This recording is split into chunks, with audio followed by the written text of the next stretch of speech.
So a grand total of 2 days after I made a video telling you to not pay attention to clickbait about new Xenoblade games because they're totally making one, we got an even bigger piece of clickbait about a new Xenoblade game.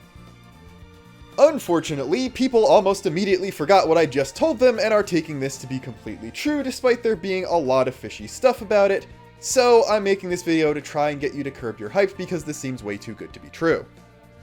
I will be discussing the plot concept that's mentioned in the new article, which is a successor to both Xenoblade 1 and 2, so spoilers for both of those.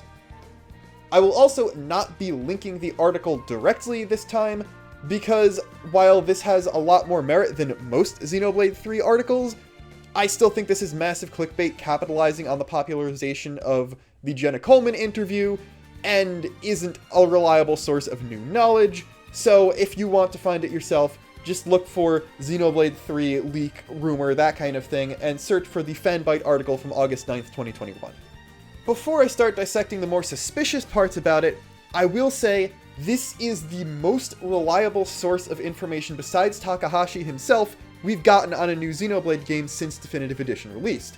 Plenty of different news outlets are already reporting on this, but the original article was written by Imran Khan, who has a significantly better track record for getting leaks and rumors right than the average leak rumor person, so there's a bit more credibility to this than most other articles on similar topics, but you should still take this with a massive grain of salt. I will say though, despite the lack of explicit sources and very convenient timing for the article's release to capitalize on a different interview becoming popular, there is a lot that I do think is explicitly correct. All of the definite good stuff primarily has to do with development schedule and release time. And also the fact that, unlike every other article on this topic I've ever seen, it explicitly says you shouldn't be surprised that they're working on another Xenoblade game, what with Definitive Edition having an epilogue called Future Connected, hinting towards the future of the series. If they weren't planning on making more Xenoblade games, they wouldn't have made Future Connected and called it Future Connected. It also mentions that unnamed and undetailed, of course, sources said that the game is near the end of development, that it was initially supposed to have been revealed this year and had an initial target release date of winter 2021 before the pandemic hit, but it's now delayed to as soon as the first half of 2022. I agree with this completely. From my previous video, we know that they started working on whatever the next Xenoblade game is as early as August 2018, which based on 2's development time makes perfect sense. When 2 was the only Xenoblade project Monolith was working on, it took roughly a year and a half from X's release for 2 to come out, then Torna came out roughly a year after Base 2, and then Definitive Edition came out roughly a year and a half after that. If the initial winter 2021 release date is to be believed, that would then mean that we would get Xenoblade 3, which I'm just going to call this hypothetical future game because it's probably 3 based on 2's popularity, would be a year and a half after Definitive Edition, which does make sense since all of the projects in between 2 and 3 would have been smaller and based on pre-existing games, and the actual time between 2 and 3 would be roughly 4 years, which is almost double the amount of time 2 had off of X, giving Monolith a lot more time to work it out and not have a rushed, kinda iffy initial product like 2 was before all the updates. I will say that early 2022 is a little bit optimistic given how much COVID has impacted literally every other Nintendo project in the past year and a half, and I believe one of their executives has mentioned making working from home for employees a permanent possibility even after the pandemic is completely over. So if that's the case, I wouldn't be surprised if they just have better infrastructure to work during pandemic conditions and weren't hit as hard as other teams, especially since they have a dedicated Zelda division now. Now for the more suspicious stuff. First off, the Jenna Coleman interview was first published in June. It is now August. The channel that published the video is very small, so it makes sense it took that long to blow up, but of course, once it did, every single gaming news site under the sun started making articles about it. But this potentially legitimate rumor with legitimate info from legitimate sources didn't come out until after all those other articles came out and big Xenoblade rumors started being a thing. So if Imran had all this insider info, why did it take this long to come out, conveniently a couple days after most other news sites published articles about the Coleman thing containing more information right at a time when plenty of people are talking about Xenoblade rumors? That seems a little fishy, that seems a little clickbaity. The rumor also posits that Melia is likely to play a role in this game, but based on the Jenna Coleman interview, that could really go either way. She doesn't seem to know a lot about the Xeno series as a whole, even just Xenoblade, referring to Future Connected as the second one, and that she thinks they're working on a new game. Again, this was in June. If the game is this close to completion, you'd think that if Melia was in it, she'd have started recording new Melia lines if they want to have a worldwide release again. So that's a little weird. I would love Melia to come back, but if they're still shooting for a first half 2022 release, they're gonna have to start recording her lines soon, but they might be delaying that as long as possible to hope the pandemic conditions get better, which I can absolutely understand. And then there's the actual premise, which says that this game will be a direct sequel to Xenoblade 2, which does make sense, and will take place in the far future with some returning characters who have outlived normal humans from both Xenoblade 1 and 2. Which is why Melia would show up. So, this is too good to be true. That's the thing. This concept, Far Future Melia, combination of Xenoblade 1 and 2, is a combination of two of my favorite personal fan concepts for the game. You may have remembered that I already successfully predicted that Future Connected would be a thing if they ever did a remaster of Xenoblade 1. There's no way in hell I'm this correct 2 games in a row. That's just not possible. I don't know the series that well, despite being known for knowing it.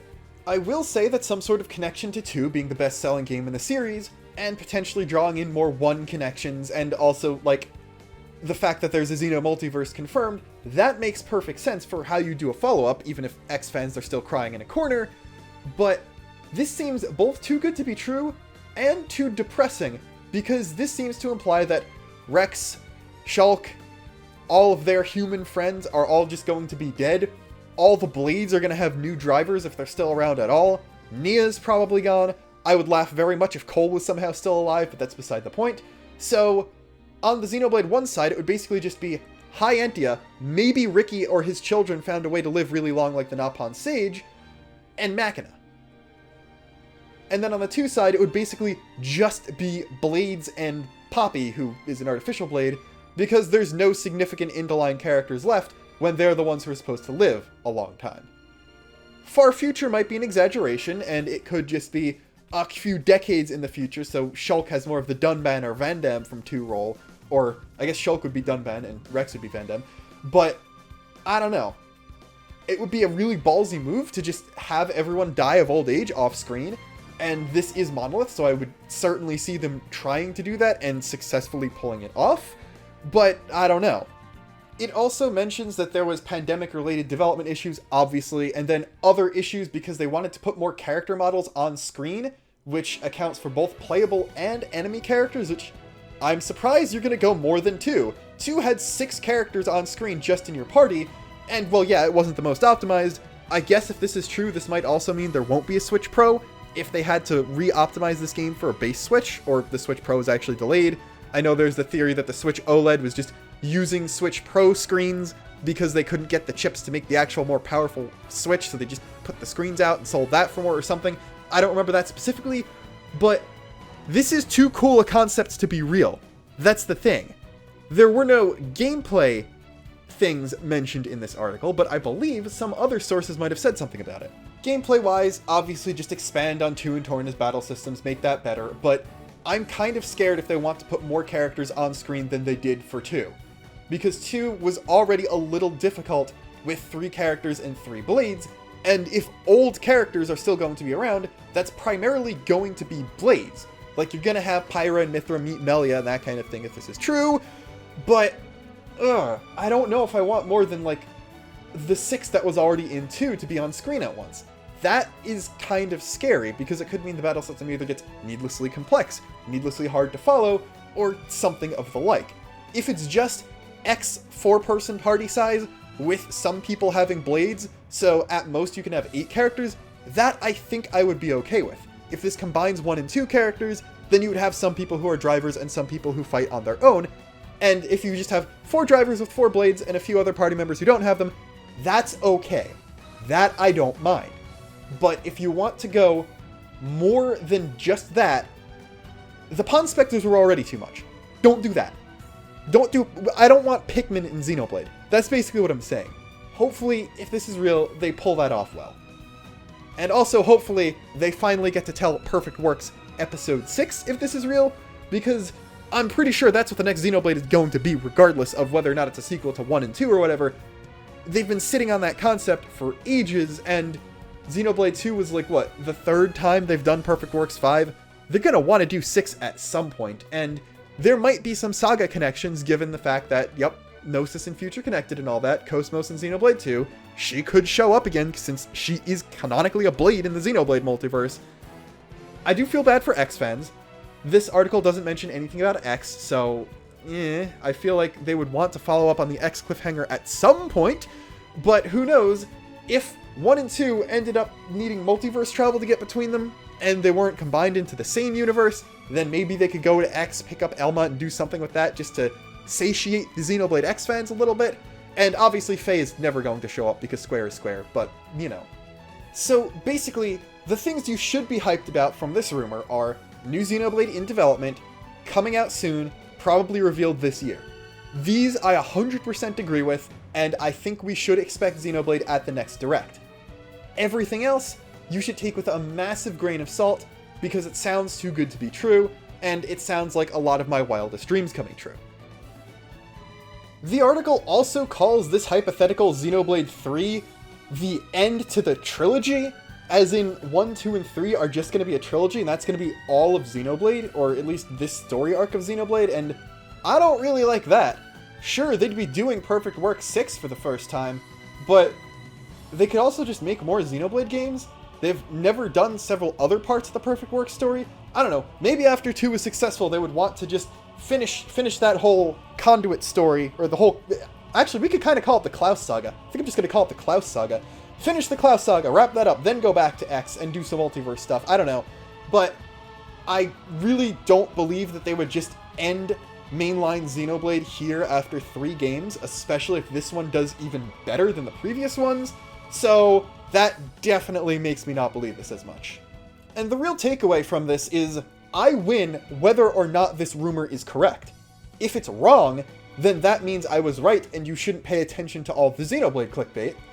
And if it's true, then that just means that I predicted another Xenoblade game, which means I'm kind of cool and stuff. So I win regardless. I don't really care what happens. I would like this to be real, but I doubt it is. But yeah. For the last part of the video, I'm just going to spitball some plot ideas based on the assumption that this is true, because obviously these are concepts I've thought of and talked about in videos before. First thing is, what characters are still around? Aegis's. Alvis, aka Ontos, is probably coming back if this is such a big issue. Melia and Tyrea. An adult Teal'c might be an important character, although personally, if you're going to have a Hyantia be an important party member, make it Elior. Look him up on the wiki. He's a young Hyantia boy who wants to be an adventurer, so he would make a perfect protagonist for another game in a few hundred years. Just saying. And, I don't know who the requisite Napon's going to be. Probably some descendant of Ricky or Tora. Poppy could probably still be around. If that Napon is Tora's descendant, then they'll probably use Poppy for their fighting, unless two Napon get the same sort of ether abilities Ricky and the other one Napon, aka his kids, show off, so that makes sort of sense. And let's see, what other things? Cosmos can totally show up. If this is going to follow up on Future Connected, then obviously Fog Beasts are going to be the new enemy. They're basically Gnosis. Shulk might have mass-produced Monado Rexes at some point, so they can use the Hilbert effect. And there's some slight hints at other Saga material coming back, even in X's cliffhanger, which they might not follow up on. So I could see a lot more Saga material. If any one thing has to show up, then it's obviously going to be Cosmos, because no one knows who Xion is, everyone knows who Cosmos is. Cosmos also got a figure. I think, with the exception of Nia, everyone who got a figure is reasonably safe, aka Pyra, Mithra, Nia, and Future Connected Melia. No guys there, so oh well, but Alvis is still there. And I personally theorize that one out of Pyra and Mithra has the Pneuma powers, and the other one has the Logos powers.